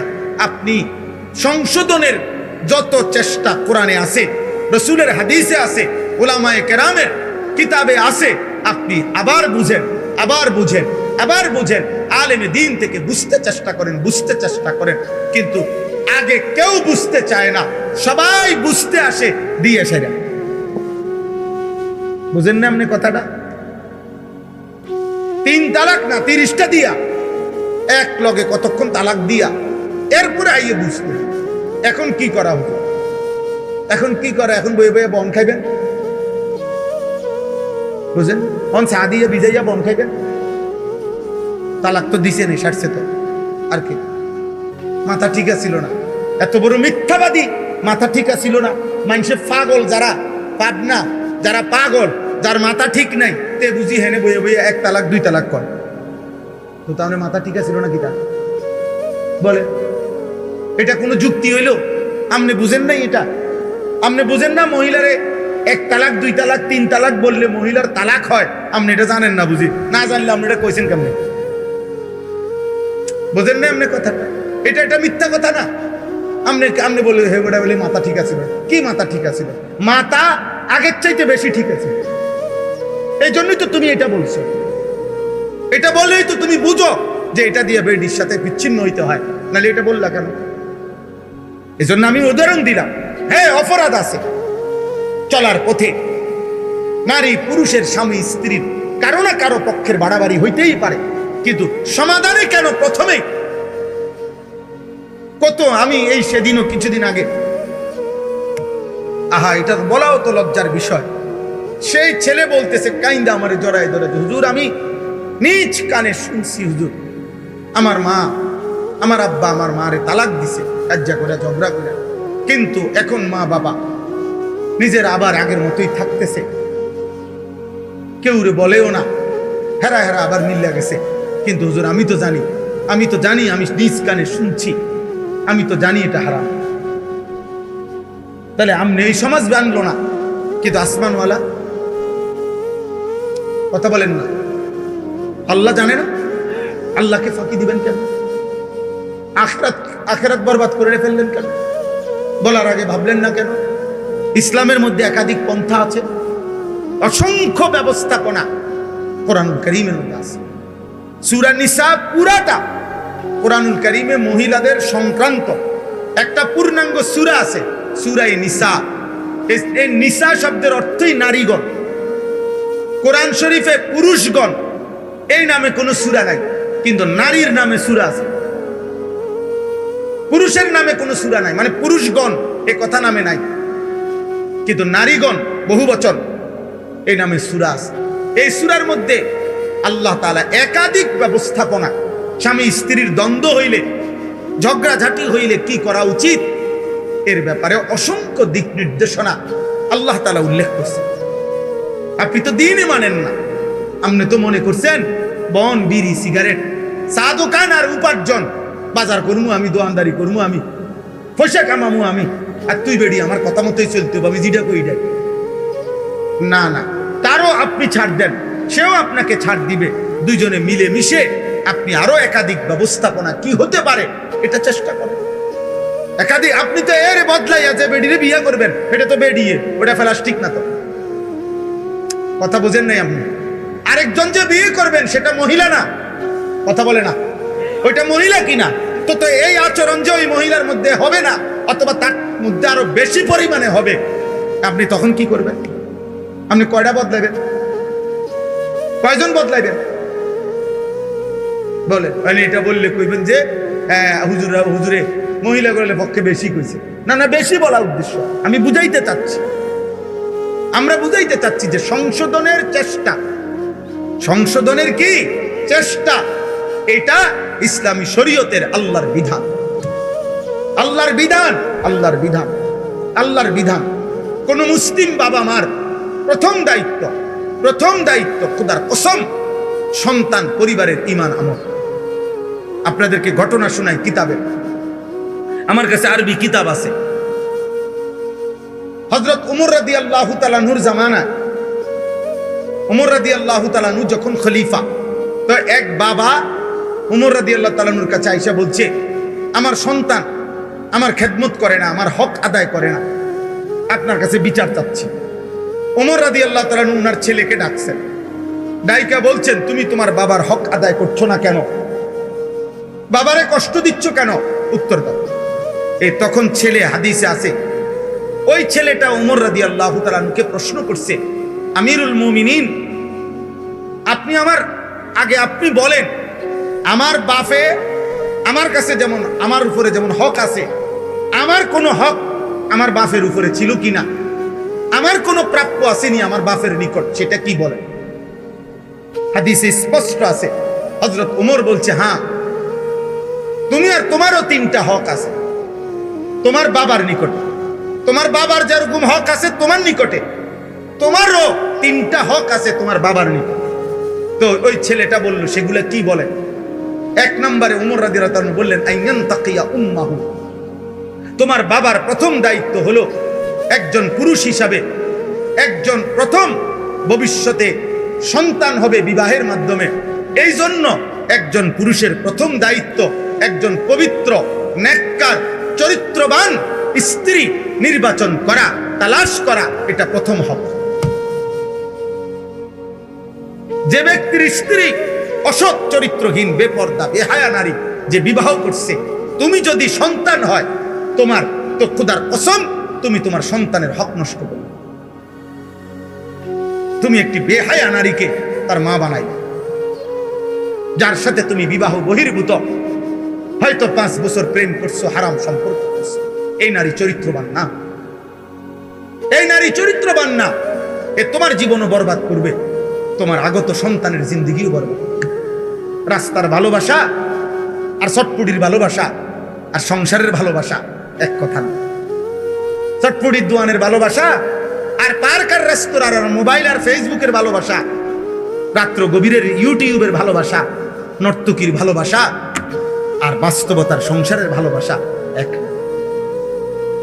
সিনেমার নর্তকীর হাসি আর প্রেমের সুন্দর সুন্দর কথা, ওই বেডি তো 3 মাসেও একদিন কোনো কাম কাজ করে না, আর তোমার ঘরের স্ত্রী তো সকালবেলার ভোর থেকে নিয়ে রাত 10টা পর্যন্ত মহিলা তো সংসারের হাজারো কাজ আঞ্জাম। তারে ওই বেডির লোকের তুলনা করলে হবে না, তাকে তার অবস্থার সাথে তুলনা করে তার জিন্দিগির সাথে মিলাইতে হবে। তাহলে 1 নম্বরে একটি পবিত্র মা নির্বাচন করা, স্ত্রী নির্বাচন করা সন্তানের হক। কে বললেন? কথা বলে না, কে বলছিলেন? 2 আইয়ুহসিনা ইসমাহু, তোমার একটি সুন্দর নাম নির্বাচন করা, একটি সুন্দর নাম রাখা সন্তানের হক, বাবার নিকট। 3 নম্বর আইয়ুআল্লিমাহুল কোরআন। হযরত ওমর বলছেন, তোমার 3 নম্বর হক সন্তানের তার বাবার মার নিকট, বাবার নিকট তাকে আল্লাহর কোরআন শিক্ষা দাও, আল্লাহর কোরআন শিক্ষা দেওয়া, দ্বীন শিক্ষা দেওয়া। বিশ্বাস করেন ওই ছেলেটা, ওই যুবক তখন বলছে, আমিরুল মুমিনিন, মহান আল্লাহকে সাক্ষী রেখে আমার আব্বাকে বলেন উনি আমার এই 3 হক আদায় করছে।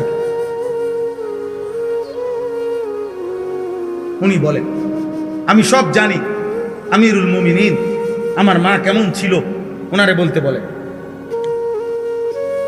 আমার এটা কি নাম রাখছে আমার নামের অর্থ বলতে বলেন, আর আমার আল্লাহর কোরআন কোনদিন দিন শিখতে বলছে কিনা জিজ্ঞেস করে। হযরত ওমর জিজ্ঞেস করছে, বাবা তুমি উত্তর দাও। ওই বাবা মাথা নোয়ায় ফেলছে, স্পষ্ট কিতাবে আছে। হযরত ওমর তখন ধমক দিয়ে বললেন, তুমি যেমন তোমার সন্তানের হক নষ্ট করেছ, তো অপেক্ষা করো, কাজেই তোমার সন্তান তোমার হক নষ্ট করছে। হিট ফর টেট, হিট মারলে পাক্কেল খেতে হয়। কামা তাদিনু তুদান, যেমন কর্ম তেমন।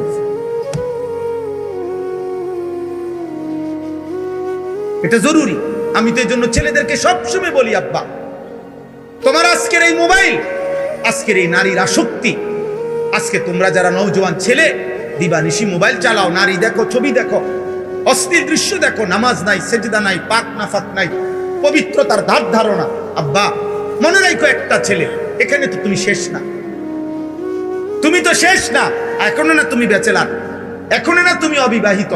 আল্লাহ চাইতো তোমার সংসার হবে, আল্লাহ চাইতো তোমার ফ্যামিলি হবে, আল্লাহ চাইতো আবার তোমার ঘরে সন্তান আসবে।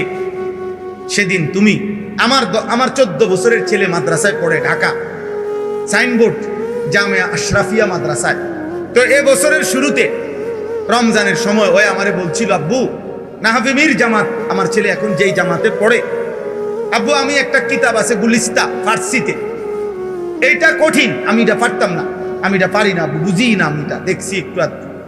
আমি তারে বুকে জড়াইয়া বলছি, আব্বা আমিও এই নাহাবিবির জামাতে 1996 সালে এই জামাতে আব্বা আমিও পড়ছি, এবং আব্বু এটা একদম সহজ, আব্বু পড়ছি এটা, আব্বু এটা পড়ার সময় জানি এটা আব্বা কঠিন হবে না।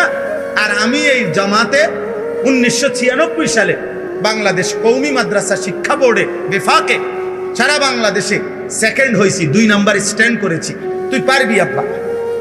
তো এটা বলার পরে তারা তো মাদ্রাসায় বুঝাইয়া পাঠাইলাম। তো আলহামদুলিল্লাহ কুরবানের আগে যখন প্রথম মূল্যায়ন পরীক্ষা হয়েছে, আমার সন্তান 7 বিষয়ের মধ্যে ওই বিষয়টাতে সবচেয়ে বেশি নাম্বার। তো আমার বলার উদ্দেশ্য কি, এটা কি বুঝাইতে চাই, তোমাদের ছেলেদেরকে বুঝাইতে চাই, আব্বা আমি আমার ছেলেটাকে আমার ছাত্র জীবনের 96 সালের ঘটনা বলে উৎসাহিত করছি আমার ছেলেকে।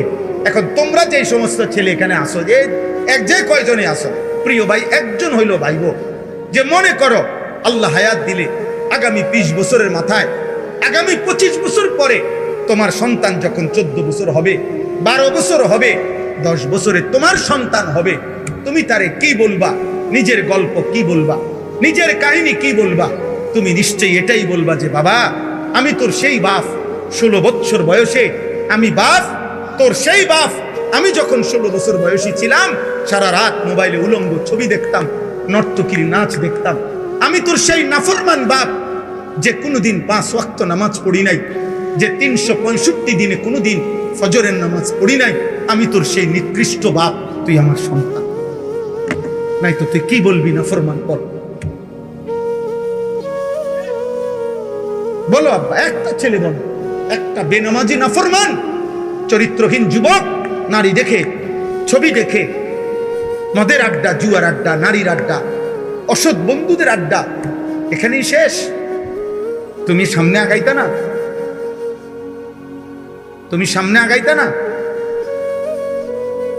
বলে হযরত ইমাম শাফিঈ রাহমাতুল্লাহ আলাইহি, আমাদের 4 মাযহাবের একজন ইমাম, ইমাম শাফিঈ জগৎ বিখ্যাত মুজতাহিদ ছিলেন, সারা পৃথিবী স্বীকৃত ইমাম ছিলেন তিনি। ইমাম শাফিঈ রাহমাতুল্লাহ আলাইহি পরিষ্কার বলছে, হে মুসলমান, আল্লাহর কসম, আয-জিনা কারজুন। ইমাম শাফি বলে গেছে যে শোনো, ব্যভিচার, নারীর সাথে হারাম সম্পর্ক, খোদার কসম তিনি বলছে এটা একটা ঋণ, যে করলা মনে রেখো, তওবা না করিলে, আল্লাহ মাফ না করিলে, তোমার ফ্যামিলির কাউকে দিয়ে অচিরেই সেই ঋণ তুমি শোধ দিতে হবে। খোদার কসম, আদ্দা ওয়াদ্দাওয়া কিতাব এটা, তোর বিবি শোধ দিবে, তোর মেয়ে শোধ দিবে, তোর বোন শোধ দিবে, তোর ব্যভিচারের, তোর নোংরামির শোধ তোর বিবি দিবে, তোর স্ত্রী, তোর মা, তোর বোন, তোর কন্যা। নাউজুবিল্লাহ। সেদিন বুঝবা জীবন কত কঠিন। আমাদের কুমিল্লা মুরাদনগরে একজন আলেমে দ্বীন, এই কোরআন সামনে বললাম ভাই, উনি নিজে বলছে এক মেয়ে এক ছেলের সাথে ভাগ্যা গেছে, ওই এলাকায় বাইজ্ঞা যাওয়ার পরে বাফে তালাশ করতে করতে না পাইয়া মামলা করছে পোলার নামে। পোলার সন্ধান জানতো কিন্তু খুঁজে পাচ্ছিল না। পোলার নামে নাম ঠিকানায় যখন মামলা করছে, তখন ওই মেয়ে, কসম আল্লাহর, ওই আলেম জীবিত আছে, যদি কারো চ্যালেঞ্জ করতে মন চায় আমি নিয়ে যাবো তোমার ওই হুজুরের কাছে। আমি ইচ্ছা করে নাম বলতেছি না আর কি। ওই হুজুর বলল, ওই বাফে যখন মামলা করছে ছেলের নামে, ওই মেয়েটা একটা চিঠি পাঠাইছে তার বাপের কাছে। চিঠির মধ্যে যেটা লিখছে, আব্বা, যেই কাজটি আপনি আমার মায়ের সাথে আপনি যেটা করেছিলেন হুবহু আমি তাই করলাম, আমার বেলায় মামলা করলেন কেন? তার মানে আপনি জবাব দেন, আব্বা, আপনি কি আমার মারে ভাগাইয়ে নিয়ে বিয়ে করেন নাই? আমি তো জানি। তো একই কাজ আমি করলাম, এখন আমার বেলায় মামলা দিলেন কেন? ওই বাবা কসম আল্লাহ ওই আলেমের কাছে আইলে চিঠি দেখাইয়া অজরে বাচ্চার মতো কাঁদছে যে হুজুর এখন আমি কি বলবো? আমি আমার মেয়েরে ফিরাই আনমু কেমনে? আমার মেয়ে তো কোনোভাবেই বুঝাই যায়, সেটাই বুঝাচ্ছে যে বাবা আমি ইচ্ছা করে গেছি, তোমার কি এখানে? কিন্তু সে তো আমার নিজের ইজ্জতের উপরে, অস্তিত্বের উপরে কি দিল? আর কিছু বলার আছে? বড়া কথা বলেন না কেন? এই জন্য দোস্ত আমার, প্রিয় ভাই আমার, আমি এটাই চাইছিলাম, আমরা এটাই চাই প্রতিদিন। আমার কষ্ট হয়, ওই ভাই রাগ করছে, রাগ করুক, কোনো অসুবিধা নেই, কিন্তু এই স্ট্যান্ড আর হাতে ধরা মোবাইল এক কথা না। এই যে দেখেন আপনাদের এখন মনোযোগ, প্রত্যেকের কম বেশ আমাদের দিকে আন্তরিকভাবে একটা মনোযোগ আছে। এটা যদি মোবাইল ধরে রাখতেন, ভিডিও করে আজ্ঞাইতো, পিচ্ছাইতো, এটারে এরুম করতো, সবার দিয়ে উড়াইতো, এই মনোযোগটা কি তৈরি হইতো? এই কথাটা দিলে পৌঁছতো? আমি তো আগেই বলছি, পরিবর্তন তো কার হাতে? আল্লাহ। পরিবর্তন আল্লাহর হাতে, আল্লাহর হাতে, আল্লাহর হাতে। গতকালকে যখন এসার পরে আমি বয়ান করছি, গতকাল ওই মন কষায়ের একটা জায়গা আছে, কসবার পরে ওইখানে অঝরে বৃষ্টি হইতেছে মসজিদে, মানে বাহিরে একেবারে পুরা বৃষ্টির মধ্যে ফুল বৃষ্টি হইতেছে মুষলধারে। আলহামদুলিল্লাহ আমি আমার বয়ান করে গেছি, মসজিদে ভরপুর যে কয়জন মানুষ ছিল বলে গেছি। আল্লাহর কথা বলতে থাকা, আল্লাহর কথা বলতে থাকা, আল্লাহর কথা বলতে থাকা, আল্লাহর কথা বলতে থাকা। দোস্ত আমার, ভাই আমার, বন্ধু আমার, প্রত্যেকের কাছে অনুরোধ রইল। আমি এবার আমার কথার সমাপ্তির দিকে আসতেছি। এই আয়াতগুলো লম্বা, আমি ব্যাখ্যা তাফসীর করতে হবে না, শুধু অর্থ বললে আপনারা বুঝবেন।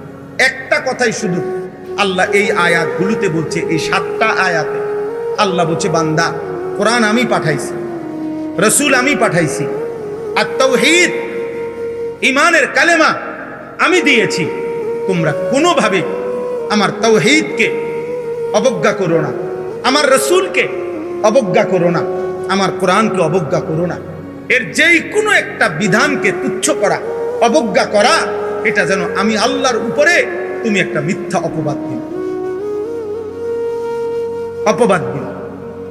তুমি যেন আমার গায়ে হাত দিলা, তুমি যেন আমি আল্লাহর অস্তিত্বে আঘাত করলা।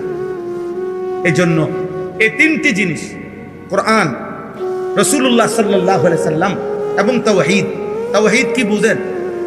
লা ইলাহা ইল্লাল্লাহ, এটাই তাওহীদ। তাওহীদ মানে একত্ববাদ আর কি। লা ইলাহা ইল্লাল্লাহ, এই বাক্য এটা কতদিন থেকে? 10-20 বছর আগ থেকে, নবী সাল্লাল্লাহু আলাইহি সাল্লামের জামানা থেকে? জি না, যেদিন থেকে পৃথিবী, যেদিন থেকে কায়নাত, যেদিন থেকে গোটা জমিন ও আসমান, এই অস্তিত্বের প্রথম সেকেন্ড থেকে এই কথা গুঞ্জরিত হচ্ছে জমিনে, আসমানে, আরশে, ফেরেশতার জবানে, মখলুকাতের জবানে, 1.25 লক্ষ নবীর জবানে, আউলিয়া, উলামা, আতকিয়া, আসফিয়া, মুহাদ্দিসিন, মুফাসসিরিন, সমস্ত ইমানদার, সমস্ত নবী, সমস্ত ফেরেশতা, মহান আল্লাহর জবানে এই এক বাক্যই উচ্চারিত হচ্ছে, লা ইলাহা ইল্লাল্লাহ। এটা এই কায়নাতের সবচেয়ে দামি বাক্য, এর চাইতে দামি কোনো কথা হইতে পারে না। এই জন্য নবী সাল্লাল্লাহু আলাইহি সাল্লাম বলছেন, ইফতাহু সিবিয়ানাকুম আউয়ালা কালিমা লা ইলাহা ইল্লাল্লাহ।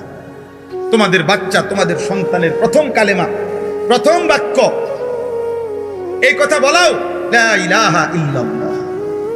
বলো বলো আঙ্কেল, আঙ্কেল বলো, বলো বলো আঙ্কেল, চাচ্চু চাচ্চু বলো। আসছেন আঙ্কেল, আঙ্কেলিরা বুঝি এতবার মস্ক করার লাগে, বুঝছেন না? নানা ভাই, নানা ভাই বলো, নানা ভাই, নানা ভাই মস্ক করাইতে আছে আবার চাচ্চু আম্মু। আরে না, আল্লাহ নবী সাল্লাল্লাহু আলাইহি ওয়াসাল্লাম হচ্ছে প্রথম এই জবানে বাচ্চার মস্ক করাও কি লা ইলাহা ইল্লাল্লাহ, লা ইলাহা ইল্লাল্লাহ। মান কানা আখিরু কালামিহি লা ইলাহা ইল্লাল্লাহ দাখালাল জান্নাহ। আবার নবী বলছে যার শেষ কালেমা হবে মৃত্যুর মুহূর্তে লা ইলাহা ইল্লাল্লাহ, সাথে সাথে জান্নাত। তাওহীদ যেন হয় প্রথম দিনের সবক, তাওহীদ যেন হয় শেষ দিনের সবক, তাওহীদ যেন হয় জবানের প্রথম বাক্য, তাওহীদ যেন হয় জবানের শেষ। তাওহীদ মানে কি বলেন না?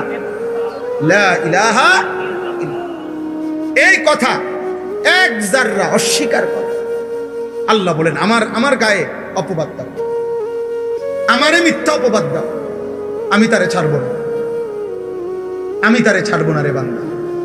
দুই, আমার রাসূলের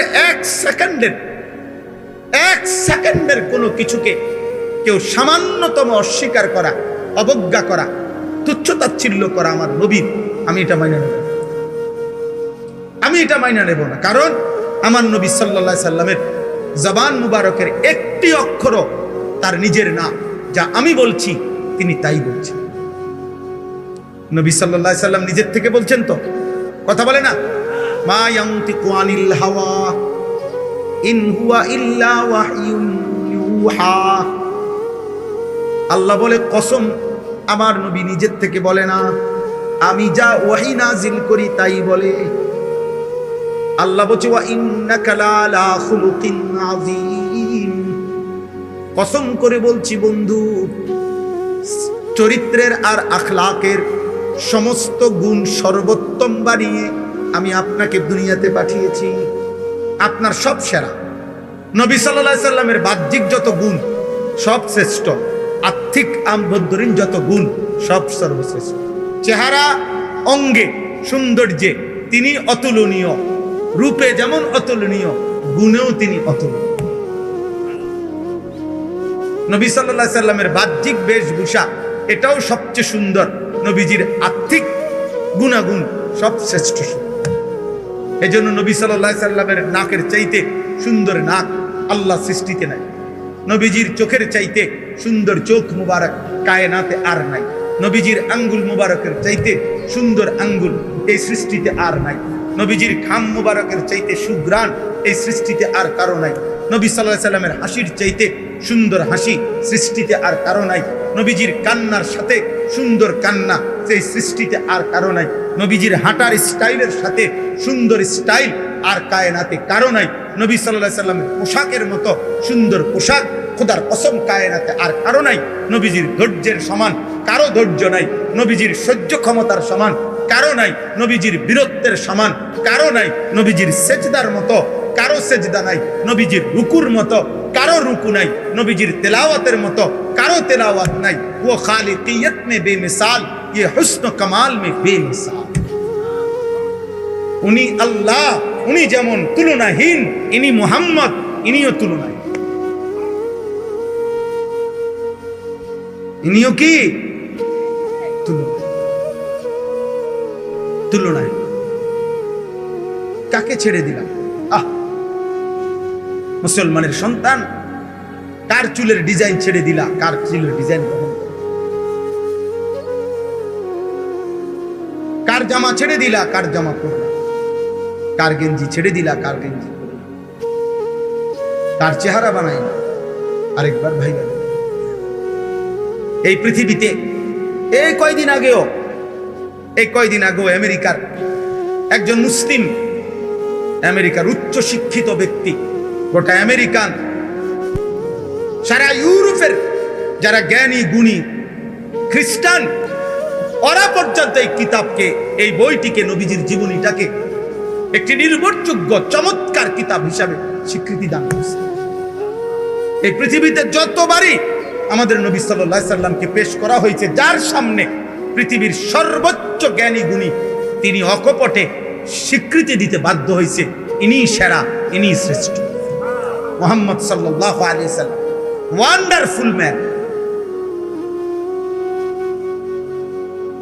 সবচেয়ে অবাক করা, বিস্ময়কর, মাত্র 23 বছরে এত বেশি বর্ণাঢ্য কাজ, এত একটি পূর্ণাঙ্গ জীবন বিধান, একটি পূর্ণাঙ্গ আখলাক, একটি জীবনের মৃত্যু পর্যন্ত, একটা নিঃশ্বাস পর্যন্ত ঠিক করে দেওয়া সময় নিছে মাত্র 23 বছর। এটা মিরাকল, এটা মুজিজা, এটা আশ্চর্য ছাড়া কিছু আর কিছু না রে। আফসোসের ব্যাপার, কত বড় ধন আল্লাহ করে দিছিলেন, আমরা ফিরাই দিলাম। দাড়ি কাটা মুসলমান ফিরাইয়া দিলা তোমার নবীকে, বিড়ি খাওয়াই না মুসলমান ফিরাইয়া দিলা তোমার নবীকে, হারাম উপার্জনকারী মুসলমান ফিরাইয়া দিলা তোমার নবী, বেপর্দা নারী ফিরাইয়া দিল তার নবীকে, বেনামাজি মুসলমানের যুবক ফিরাইয়া দিলি তোর নবী। গ্রহণ করলি আর্জেন্টিনার বেঈমান রে, গ্রহণ করলি ব্রাজিলের বেঈমান রে। বদনসিব, কারে ছেড়ে কারে নিয়ে, কাকে ছেড়ে কাকে নিয়ে, কার গেঞ্জি গায়ে দিলি রে আমরা। এই পৃথিবীতে, এই পৃথিবীর, এই বিশ্বের মানবতার উন্নয়নে ওদের কি অবদান? খেলোয়াড়, খেলা ছাড়া, তামাশা ছাড়া, এই খেলার দ্বারা, এই বিশ্বকাপ খেলার দ্বারাই এই পৃথিবীর উপকার কি? আখিরাত বাদ দেন, রাখেন ফোন। এই পৃথিবীর কি উন্নতি হয়েছে? পৃথিবীর থেকে অভাব, দারিদ্রতা, দুর্নীতি, এরপরে মানুষে মানুষে খুনাখুনি, অথবা দেশে দেশে যুদ্ধ, পারমাণবিক যুদ্ধ, অথবা বিভিন্ন বোমাবাজি, অথবা মানুষের জান মালের যত ক্ষয়ক্ষতি হইতেছে, এর কোন একটির পরিবর্তনের জন্য এই খেলার কি অবদান? বলো না ভাই, বলো। একটা ছেলে বলো বেটা, দাঁড়ায় বলো, হিম্মত করে বলো তো, তুমি তোমার কাছে যে এই পৃথিবীর কি অবদান হয়েছে, মানে পৃথিবীর উপকার কি হয়েছে? উল্লাস ছাড়া, তামাশা ছাড়া এই পৃথিবীর কি উন্নতি হয়েছে বলে? আমরা কোনোভাবেই বুঝাইতে পারলাম না আমাদের সন্তানদেরকে, আমাদের সন্তানদেরকে। আফসোস। তাহলে বুঝাইতে চাইলাম, এই 3 জিনিস, তাওহীদকে অবজ্ঞা করা, আল্লাহর উপরে অপবাদ দেওয়া, আমাদের নবী সাল্লাল্লাহু আলাইহি সাল্লামের একটা সুন্নাত, নবীজির একটি বিষয়কে ফেলে দেওয়া, এটা যেন আল্লাহর উপরে অপবাদ দেওয়া। মানে আল্লাহকে এটা বলা, আপনি আপনার নবীর মধ্যে যেটা দিছেন, এই নিয়ম কানুন, এটা ঠিক হয়েছে না, এটা আমাকে ভালো লাগে না। কথা বলেন না কেন? কোরআনুল কারীমের একটি কথাকে নিজের জীবন থেকে সরিয়ে দেওয়া, এটা আল্লাহর উপরে অপবাদ দেওয়া, যে হে মাওলা, আপনি কোরআনের নামে যেটা দিছেন, এটা এই পরিবেশে, বর্তমান পরিস্থিতিতে যথোপযুক্ত না। আল্লাহ বলেন, এবার আসেন তর্জমা।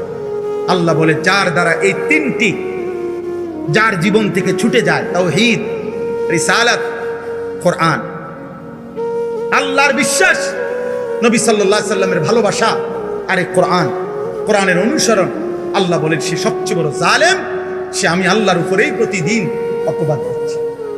তোমরা যারা মুসলমানের ঘরে জন্ম নিয়ে, ছেলেরা আমার, প্রিয় ভাই, ইসলামকে প্রতিনিয়ত প্রত্যাখ্যান করছো, এটা ঠিক না।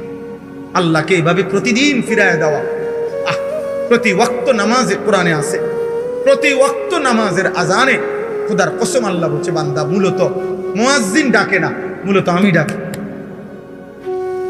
ইজা নুদিয়া, এটা মজহুলের সিগা, অর্থ হইল যখন আমি আল্লাহর পক্ষ থেকে তোমাকে ডাকা হয়, লিসসালাতি মিন ইয়াউমিল জুমআ, জুমার নামাজের জন্য। তাহলে নামাজের জন্য ডাকে যে মুয়াজ্জিন, মূলত কার পক্ষ থেকে ডাকে? আল্লাহ বলেন, আমি প্রতিদিন ডাকি, তুমি আমার প্রত্যেক ওয়াক্তে প্রত্যাখ্যান করতেছ। তারপরেও বান্দা মনে রেখো, ভাত খাওয়াইতেছি, ঘুম পাড়াইতেছি, দুনিয়া চলতে দিচ্ছি, খুব আহামরি কিছু না এগুলা, কিন্তু আমি আল্লাহ তাআলা আখিরাতে চোখ বন্ধ হইলে কবরে 1 সেকেন্ডের জন্য আর ছাড়বো না। মৃত্যু পরবর্তী আর কোনোদিন সুখ মিলবে না, আর কোনোদিন হাসি মিলবে না, আর কোনোদিন এক সেকেন্ডের স্বস্তি মিলবে না। নাফরমান আপাতত দুনিয়া আমার নাফরমানি সত্ত্বেও খাও, ভোগ করো, ভোগ করো, পেশাব করো, পায়খানা করো, লজ্জাস্থানের চাহিদা পূরণ করো, খাও দাও। কারণ দুনিয়া আমি আল্লাহর কাছে একটা মাছির ডানার মূল্য নাই।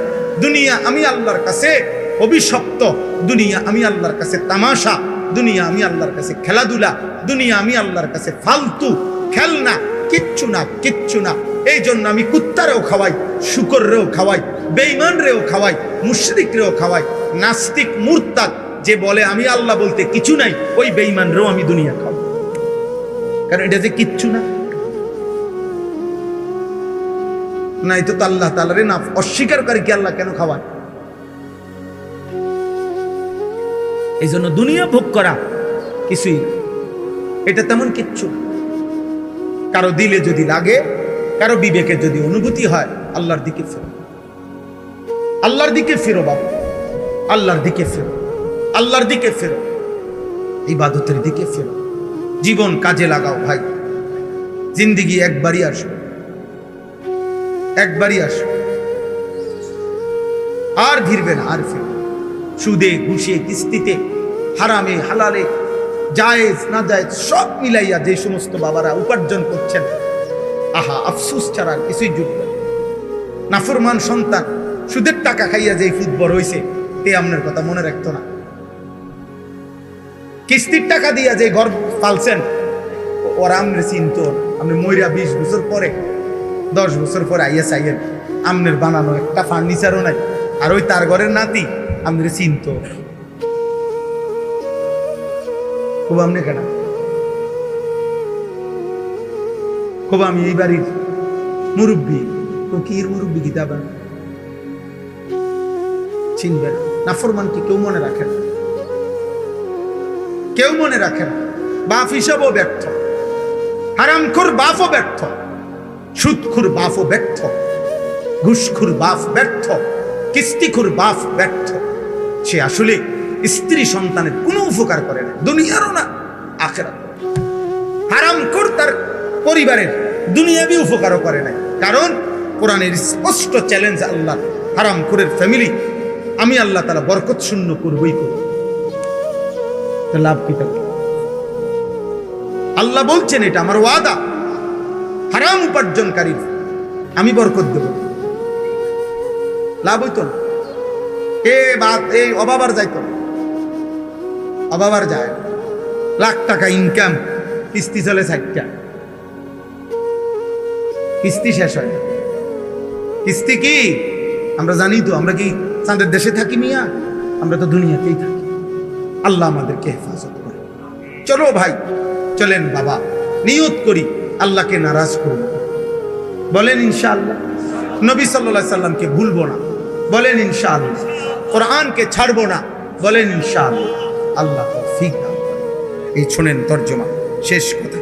ওমান আযলামু মিম্মান ইফতারা আলাল্লাহি কাযিবা। আল্লাহ তাআলা বলেন, তার চাইতে বড় জালেম, তার চাইতে বড় পাপী আর কেউ নয় যে আমি আল্লাহর উপরে মিথ্যা অপবাদ দেয়। আল্লাহ তাআলা বলেন, উলাইকা ইউরাদুনা আলা রাব্বিহিম।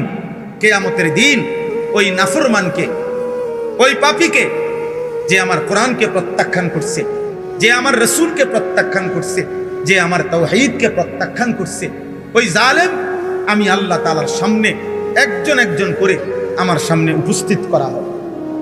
ওয়ায়াকুলুল আশহাদু, আর আমার পক্ষ থেকে নির্ধারণ করা সাক্ষীরা এই নাফরমানের বিরুদ্ধে সাক্ষী দিবে। হাউলাইল্লাযীনা কাযাবু আলা রাব্বিহিম। আল্লাহ এটাই আপনার সেই বেঈমান বান্দা যে আপনার প্রত্যেক কথা কাযাবু, মিথ্যা মনে করেছে। আমনে কইছেন এদিকে তে গেছে এদিকে। আল্লাহ বলেন আমার সাক্ষীরা একজন একজন করে বলেন। আল্লাহর সাক্ষী মোট 5টা। আল্লাহর সাক্ষী মোট কয়টা? 1 নাম্বার, এই ডান কাদের বাম কাদের ফেরেশতা, এই ফেরেশতা সাক্ষী দিবে মুখ দিয়া। 2 নাম্বার, এই লিখিত আমল নামা, ওই যে যেটা ওনারা লিখছে, মানে ওনারা মুখেও বলবে, আবার লেখাও কি ফাইলও শো করবে। এই দ্বিতীয় সাক্ষী হলো কি? আমল নামা। 3 নাম্বার অঙ্গ প্রত্যঙ্গ। প্রত্যেক ব্যক্তির নিজ নিজ অঙ্গ, হাত, পাও, চোখ, নাক, কান, এগুলো আল্লাহর সামনে কি দিবে? এই কয়টা হলো? 4 নাম্বার পায়ের নিচের জমি। ইয়াউমাইদিন তুহাদ্দিসু আখবারাহা। 5 নাম্বার স্বয়ং আল্লাহ নিজে। কয়টা হলো? আইনাল মাফার। আল্লাহ বলবে বান্দা এখন পালাবে। শোনো ফেরেশতা কি বলে, দেখো আমল নামায় কি লেখা, দেখো জমিন কি বলতেছে, দেখো তোমার অঙ্গ প্রত্যঙ্গ কি বলে। আমি আল্লাহ তো দেখছি। অহুয়াস সামিউল আলিম, অহুয়াল খবীর, অহুয়াল বসীর। আমি না বলছি এগুলা যে আমি সব শুনি, আমি সব জানি, আমি সব খবর রাখি, আমি সব দেখি। আমি আল্লাহ কি বলে নাই কোরআনে? কথা বলে না, বলে নাই? তো তুই আমার কথা পাত্তা দিলা না কা? এই বেটা, বিষয়টা কি? ঘটনাটা কি? কোরআনুল কারীমে আছে। নাফরমান চিৎকার দেওয়া শুরু করবে, আল্লাহর ফেরেশতাকে আল্লাহ বলবে খুজুহু ফাগুল্লু, ওরে ধর, বাঁধে। ফাগুল্লু অর্থ বাঁধে, ওরা বাঁধে, টাইট করে বাঁধে। ফেরেশতা বলবে আল্লাহ বাঁধ দিছি, এখন কি করবে? আল্লাহ বলবেন সুম্মাল জাহিমা সাল্লু, একটা লাথি দিয়া জাহান্নামে ফেলে দেবে। মার লাথি, মার, ফুটবলের মতো লাথি। সুম্মাল জাহিমা সাল্লু, জাহান্নামে ছুঁড়ে মার, দে লাথি দে।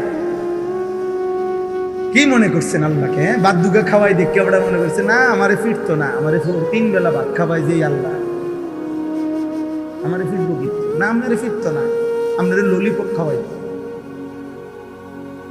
আপনারে কবরে আপেল মালটা খাইতে, আপনি 60 বছর পর্যন্ত বিড়ি খাইতে থাকেন, আপনি 70 বছরের বুড়া চাচা, আপনি বিড়ি খান, খান, অসুবিধা নাই, খাইতে থাকেন বিড়ি। আপনার জন্য ফেরেশতা কবরে রাখছে, আপেল মালটা কাটতে রাখছে, গেলেই পাই। হ্যাঁ হ্যাঁ, খামখেয়ালি। বয়স্ক মানুষেরও যদি গুনাহ ছাড়ার টাইম না হয়, আর কখন ছাড়বে? বলেন না মিয়া, আর কখন ছাড়বে? তাই 60 বছরও গুনাহ ছাড়ার টাইম হয় নাই? 60 বছরও টেলিভিশন দেখা বন্ধ করার টাইম হয় নাই? 60 বছর বয়সেও মুখের গালি বন্ধ করার টাইম হয় নাই? আফসোসের বিষয়, কষ্ট লাগে মিয়া। বুড়া বুড়া মানুষ বাঁকা হইয়া গেছে, ওমা চা দোকানে বসে চোখ বড় বড় করে রাক্ষসের মতো টেলিভিশন। কিরে বেটা, আপনি কিতা চান? আপনাদের শরীরের কোনো টেম্পার নাই? আপনার শরীরের তো কোনো টেম্পার নাই, আপনি কি দেখেন এগুলা? আপনি নর্তকীর নাচ দেখেন কেন? আপনি জোয়ান বেডির নাচ দেখেন কেন? আপনার শরীরে আসেনি কিছু? আশ্চর্য, আফসোসের বিষয়। আখেরাত কেমন বলা বলছে যে 70 বছরও আখেরাত মনে পড়ে না। আর কখন মনে পড়বে রে আব্বা? রাগ হইয়েন না, আমি না বললে বলবে কে? আলেম না বললে বলবে কে? আপনারে মনে করাই দিব কে? কথা বলে না, আপনারে মনে করাই দিব। আমরাও শুনতে যাই। আলহামদুলিল্লাহ, আমার শায়েখ আল্লামা মুফতি মুশতাকুন নবী কাসিমি হযরত বয়ান করে, তো আমরা নিচে বসে শুনি। আমাদের শায়েখ ঢালকানগরের শায়েখ আরিফ বিল্লাহ হযরত মাওলানা শাহ আব্দুল মতিন বিন হুসাইন প্রতি মাসে হযরতের খানকায় আমরাও যাই শুনতে। এমন না বিষয় কেবল বলি, না না বাপ, বিশ্বাস করেন, আমরাও আমাদের বড় বড় উলামায়ে কেরামের কথা শুনতে থাকি, পড়তে থাকি। দেখেন আপনি গাড়িতে কিতাব আছে কিনা, সাথে যে খাদেম থাকে তাকে বলেন, জিজ্ঞেস করেন যে উনি পড়ে কিনা, শোনে কিনা। অর্থ হইল আমরা প্রত্যেকেরই সংশোধন দরকার কিনা, বলেন না? আল্লাহ আমাদেরকে বুঝার তৌফিক দান করেন।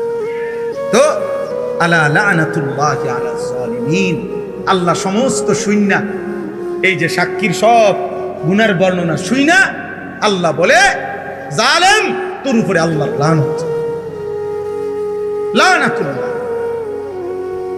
বেনামাজি তোর উপরে আল্লাহর লানত, নাফরমান তোর উপরে আল্লাহর লানত, হারামখোর তোর উপরে আল্লাহর লানত। তুই জীবনটা কি করলি? তুই হায়াতটা কি করলি বাবা? আমি তোরে কি না দিছিলাম? আল্লাহ আমাদেরকে মাফ করে দেন। আল্লাযীনা ইয়াসুদ্দুনা আন সাবিলিল্লাহ ওয়া ইয়াবগুনাহা ইওয়াজা, আল্লাহ বলেন আমার এই জালেম নাফরমান বান্দা নিজে তো আমার পথে চলে নাই, তদুপরি যে চলতে চাইছিল এমনও বহু লোককে আমার পথ থেকে বিরত রাখছে। আরে থু যাইতেছেনি নামাজ, বুঝেন নাই কথা যাইতেছে কেন কি নামাজ এরকম শুরু করছো কেন? নতুন নামাজই হয়ে গেছো, তাই হইল নি কথা? এমন কই না নাই, কথা বলেন না। হ্যাঁ একেবারে বাপরে, এবার একেবারে আজকে আব্দুল কাদের জিলানী হয়ে গেছে। হ্যাঁ বুজুর্গি একেবারে বাপ, তোর চিনি না বেটা তোরে আমি। এই বেটারে বললা একটা কিছু বলিয়া তারে কি করে দিল, নার্ভাস করে দিল। সে ফিরতে চাইছিল কিন্তু ওই শয়তানে তারে কি করে দিল, ফিরাইয়া দিল আল্লাহর পথ। আল্লাহ বলে ওই জালেমদের উপরে আমার লানত, যে কেউ আমার পথে চলতে চাইলে যাকে বাধা দেয়।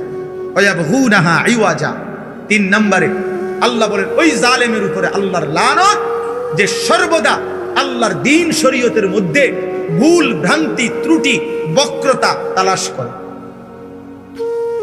করে। কি দিয়ে ফেস লাগান, কথা বোঝেন নাই কথা? নাউযুবিল্লাহ।